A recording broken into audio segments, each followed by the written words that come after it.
అందరికీ మనస్ఫూర్తిగా ధన్యవాదాలు కృతజ్ఞతలు తెలియజేస్తున్న మిత్రులారా ఈ సందర్భంగా ఒక అంశాన్ని నేను ప్రత్యేకంగా ప్రస్తావించదలుచుకున్నా.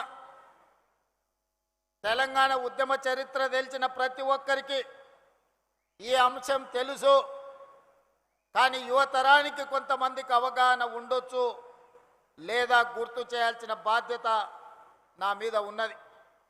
ఆనాటి తొలి తెలంగాణ ఉద్యమంలో తెలంగాణ రాష్ట్ర సాధన పోరాటంలో మంత్రి పదవి త్యాగం చేసి మళ్ళీ తెలంగాణ రాష్ట్రం వస్తేనే బాధ్యత తీసుకుంటానని త్యాగం చేసిన కొండా లక్ష్మణ్ బాపూజీ ముందు వరుసలో ఉంటే మళ్ళీ తెలంగాణ ఉద్యమంలో మంత్రి పదవిని రాజీనామా చేయడమే కాదు, నల్లగొండ గడ్డ మీద నుంచి ఆమరణ నిరాహార దీక్ష చేసి ఆరోగ్యం దెబ్బతీసుకొని ఈనాటికి తన ఆరోగ్యాన్ని సంపూర్ణంగా కోలుకొని ఈనాడు తెలంగాణ రాష్ట్రంలోనే మళ్ళీ మంత్రి పదవి చేపట్టిన కోమటిరెడ్డి వెంకటరెడ్డి గారు ఈ నల్లగొండ జిల్లా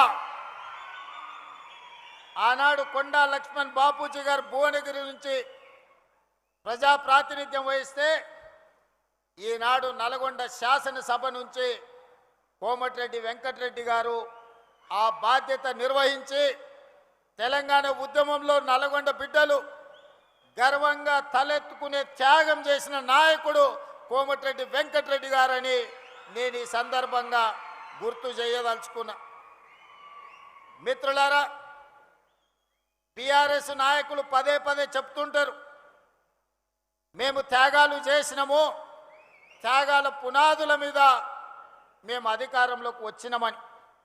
నేను అడగదలుచుకున్న వాళ్ళకు భజన చేసే వాళ్ళను, త్యాగం అంటే రాజీనామాలు చేయడం, ఎలక్షన్ తేవడం, కలెక్షన్ చేసుకోవడం, అదేనా మీ త్యాగం అని నేను అడుగుతున్నా.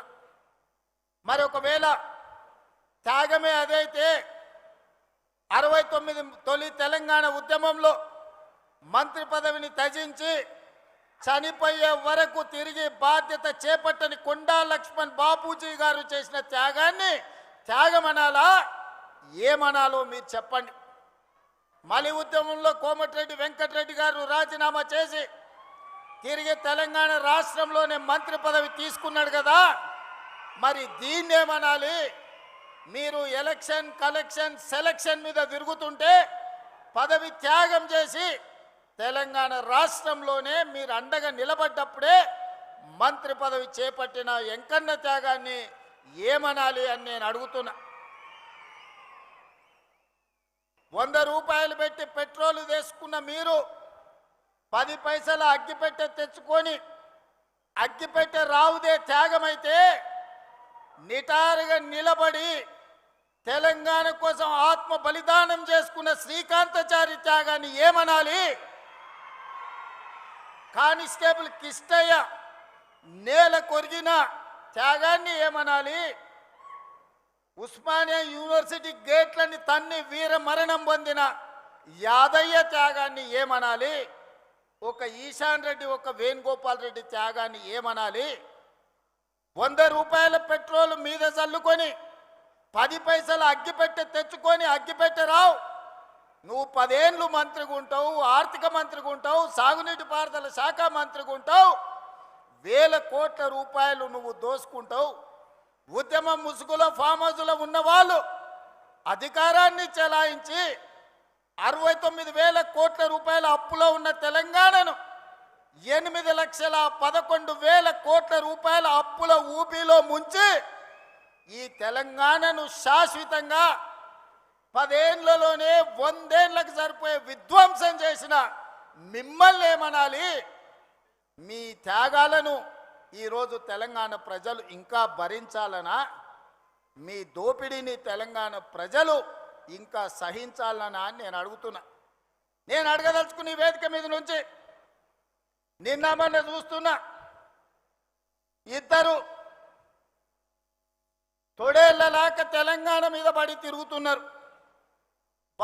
బావమరుదులు ప్రజలందరూ కోరుకుంటున్నారు, మా ప్రభుత్వం రావాలి అని చెప్తున్నారు.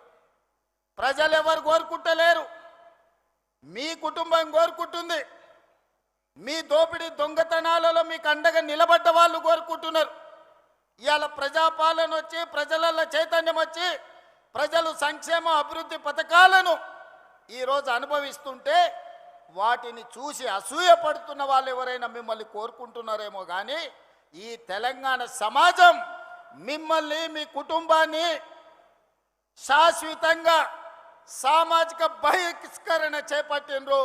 ఇంకా భవిష్యత్తులో మీకు పదవి అనేదే ఉండదు.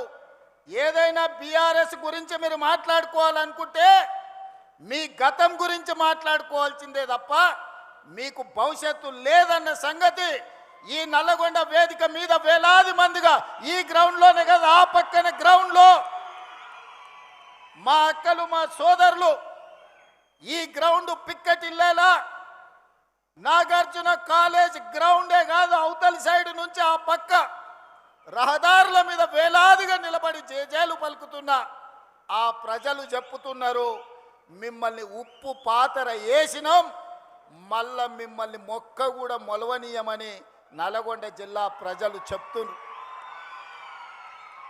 నేను నడుచుకుంటూ వస్తున్నప్పుడు కొంతమంది యువకులు వచ్చి, అన్నా తులసి వనంలో గంజాయి మొక్కలాగా గా సూర్యాపేటలో ఒకడు జానెడోడు మిగిలిండు, ఆ జానెడును కూడా మళ్ళా మొలవనీయం, మా ఎంకన్న మీద 3 అడుగులు ఎగురుతుండు, మళ్ళసారి చూసుకుంటామని వచ్చి యువకులు సూర్యాపేట వాళ్ళు నాకు చెప్పారు. అందుకే మిత్రులారా ఇవాళ చాలామంది మాట్లాడుతున్నారు, అధికారం కోల్పోయిన అక్కస్తో కడుపు నిండా విషం పెట్టుకొని మూసీలో ఉన్న కాలుష్యానికంటే వీళ్ళ కడుపులో ఉన్న కంపు